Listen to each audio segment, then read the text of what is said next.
தமிழ்நாட்டில் காலியாக உள்ள 6 மாநிலங்களவை இடங்களுக்கு ஜூன் 19ஆம் தேதி தேர்தல் நடைபெறும் என தேர்தல் ஆணையம் அறிவித்துள்ளது. காலை 9 மணி முதல் மாலை 4 மணி வரை தேர்தல் நடைபெறும் என்று தேர்தல் ஆணையம் தெரிவித்துள்ளது. அன்று மாலை 5 மணிக்கு தேர்தல் முடிவுகள் வெளியாகும்.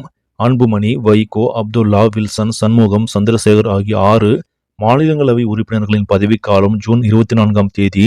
ஜூன் 2ஆம் தேதி வேட்புமனு தாக்கல் தொடங்கும். ஜூன் 9ஆம் தேதி வேட்புமனு தாக்கல் செய்ய கடைசி நாளாகும். ஜூன் 10ஆம் தேதி மனுக்கள் பரிசீலனை செய்யப்படும். ஜூன் 12ஆம் தேதி மனுக்கள் திரும்ப பெற கடைசி நாளாகும். ஒருவேளை போட்டி இருக்கும் பட்சத்தில் ஜூன் 19ஆம் தேதி தேர்தல் நடத்தப்பட்டு அன்று மாலை 5 மணிக்கு முடிவுகள் வெளியிடப்படும் என்று அறிவிக்கப்பட்டுள்ளது. இதற்கிடையே தற்போது அதிமுகவோடு பாமக கூட்டணியில் இருக்கிறதா இல்லையா என்பது தெரியவில்லை. அதன் காரணமாக அன்புமணி ராமதாஸ் மீண்டும் எம்பியாக தேர்ந்தெடுக்கப்படுவாரா என்பதை பொறுத்துதான் பார்க்க வேண்டும். சரி நம்பளே, இந்த செய்தி உங்களுக்கு பிடிச்சிருந்தா லைக் பண்ணுங்க, ஷேர் பண்ணுங்க, மறக்காம இந்த சேனலை சப்ஸ்கிரைப் பண்ணுங்க. நன்றி.